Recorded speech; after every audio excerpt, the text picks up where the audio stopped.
Овој автобус е меѓу последните кои денеска напладне ја завршува својата линија. Од Скопските улици завршува во гаража. Како што дознава Телма, сите превозници едногласно одлучиле да престанат да возат. Причината е ветената, но не е зголемена цена по изминат километар. Гневни што иницијативата не се најде на денешната седница, алармираат дека ќе возат редуцирано, се додека не ги добијат нивните барања. Од 2015 навамо немаме ништо покачена цената. А све е покачено до сега и на минимална плата сме и дури сме долг неколку месеци што не сме ги исплатиле долговите. До кога нема да возите?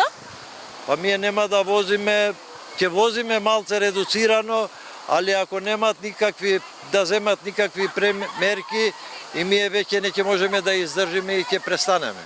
Макфире и Сени, советник во градот Скопје, за Телма тврди дека иницијативата за зголемување на цената по изминат километар ја доставила во понеделникот и до градоначалничката и до советот, но ја одбиле со образложение дека било доцна да ја стават на дневен ред.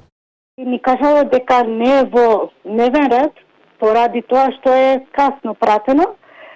Мисля дека во другата сеанса која ќе има, ќе биде внесена во дневен ред. Председателот на Совет Трајко Славевски за Телма вели дека може да се дискутира единствено по предлог одлука на градоначалник, но такво нешто немало.